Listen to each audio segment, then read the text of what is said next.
Depuis hier, le 20 mai 2025, une bonne nouvelle circule depuis les couloirs du Vatican, dans les médias catholiques et sur les réseaux sociaux spécialisés. C'est une nomination inattendue de son éminence le cardinal Robert Sarra comme envoyé spécial pour la réconciliation dans l'Église catholique. La nouvelle fait immédiatement le tour du monde. Les réactions sont vives, tant dans les milieux ecclésiaux que dans la sphère laïque. Car Robert Sarra, cardinal africain originaire de Guinée, n'est pas une figure anodine dans l'Église contemporaine. Il incarne depuis des décennies la fidélité à la tradition, la force du silence, la radicalité évangélique et une critique franche de ce qu'il considère comme les dérives de l'époque moderne. Dans un monde catholique où les tensions entre courants conservateurs, progressistes, charismatiques, sédévacantistes et réformateurs semblent s'aggraver, cette nomination résonne comme un geste audacieux du tout nouveau pape Léon XIV. Le contexte est lourd. Depuis plusieurs années, l'Église catholique vit une période de turbulence idéologique, liturgique, pastorale et géopolitique. L'après-pandémie n'a pas apporté le réveil spirituel tant espéré. Au contraire, la sécularisation s'est accélérée dans de nombreuses régions du monde, tandis que des querelles internes déchirent les conférences épiscopales sur les thèmes les plus divers. Bénédiction des couples homosexuels, accès des femmes à certains ministères, rapport à la tradition liturgique tridentine, synodalité, autorité doctrinale du pape, etc. Des diocèses en Allemagne annoncent des réformes locales qui remettent en question l'unité catholique, tandis que d'autres régions, notamment en Afrique et en Amérique latine, réaffirment avec vigueur leur attachement au magistère historique. Dans ce climat de tension, le pontificat du pape François, marqué par une insistance sur l'accueil, la miséricorde, la synodalité et une certaine décentralisation, a été à la fois salué et contesté. Le conclave qui suit sa renonciation, en mars 2025, élit comme successeur un Américain, le cardinal Robert Prévost, ancien supérieur général des Augustins et préfet du dicaster pour les évêques. Il choisit le nom de Léon XIV, en hommage au pape Léon XIII, qui a su conjuguer ouverture au monde moderne et fidélité doctrinale. Ce choix révèle déjà l'intention de son pontificat, restaurer une unité réelle sans tomber dans les compromis relativistes. Dès les premiers jours de son ministère pétrinien, Léon XIV marque les esprits. Il convoque un consistoire extraordinaire, rencontre les chefs des églises orientales catholiques et publie une lettre apostolique intitulée Unum Sanctorum, que tous soient un, à nouveau, dans laquelle il déclare: le plus grand scandale de notre temps est la division des disciples du Christ, et notre devoir est de la surmonter, non pas en gommant nos différences mais en écoutant ensemble l'Esprit de Dieu. C'est dans ce cadre que s'inscrit la nomination du cardinal Sarra. Âgé de 80 ans, le prélat africain vit retiré dans la prière et l'étude depuis sa démission en 2021 comme préfet de la Congrégation pour le culte divin. Pourtant, sa voix ne s'est jamais tue. À travers ses ouvrages où le soir approche et déjà le jour baisse, Dieu ou rien, la force du silence où il continue d'inspirer de nombreux catholiques dans le monde, notamment les jeunes en quête de radicalité et d'absolu. Son visage serein, son ton grave, sa spiritualité de feu, font de lui une figure prophétique aux yeux de certains, un obstacle au renouveau pour d'autres. Que signifie alors cette mission de réconciliation que lui confie le pape Léon XIV? Le Saint-Père ne le nomme pas préfet, ni président d'un dicaster.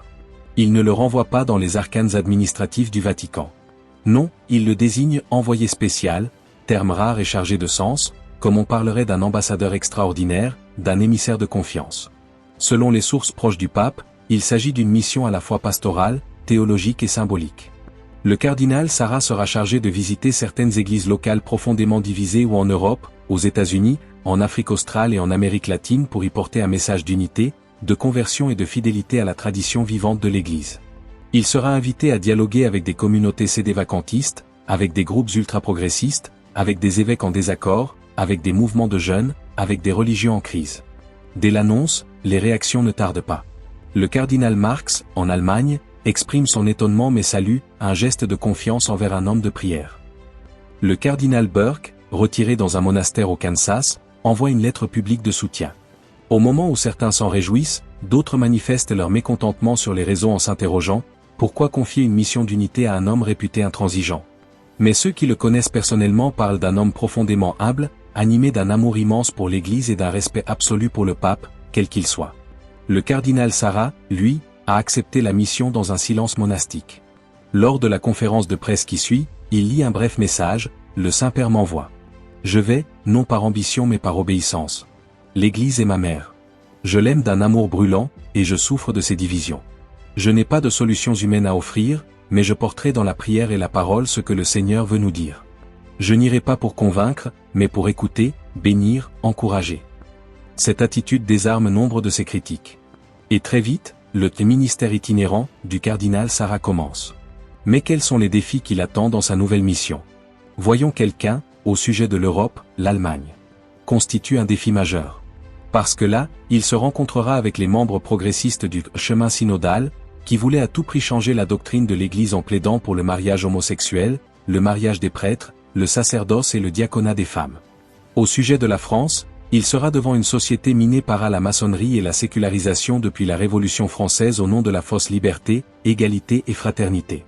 Mais sa mission ne se limite pas à l'Occident. En Amérique latine, il sera confronté à une société minée par la théologie de la libération, le populisme et le syncrétisme. En Afrique, il aura affaire à une église fervente mais ayant des diversités culturelles en désaccord avec l'Évangile, en plus du terrorisme qui fait rage. Au Moyen-Orient, il aura affaire à une église dont les racines chrétiennes sont en train de disparaître petit à petit. Dès le début de son pontificat, le pape Léon XIV ne cesse de prononcer des messages de paix, de la justice et d'encouragement pour promouvoir la paix dans le monde et l'unité dans l'Église. C'est dans ce contexte que le cardinal Sarah est appelé à être le pont pour que cela se réussisse. Sans doute, en envoyant Robert Sarah sur les routes de l'Église, Léon XIV a posé un acte prophétique. Il a rappelé à tous que la réconciliation n'est pas un slogan diplomatique, mais une vocation évangélique. Et que, pour guérir les fractures idéologiques et spirituelles, il faut des hommes enracinés dans la prière, prêts à porter la croix et à aimer l'Église, non telle qu'ils la rêvent, mais telle qu'elle est. Dans son journal spirituel, dont quelques extraits sont publiés par un éditeur italien, le cardinal Sarah écrit « Je ne suis qu'un pauvre serviteur. Je vois la blessure du corps du Christ. Mais je vois aussi la foi simple des humbles, le courage des moines cachés, la beauté des liturgies ferventes, la force du pardon. L'Église n'est pas morte. Elle gémit, elle souffre, mais elle enfante une espérance. Si vous aimez notre émission, faites like, commentez et partagez pour que cette bonne nouvelle arrive à beaucoup de gens. À la prochaine.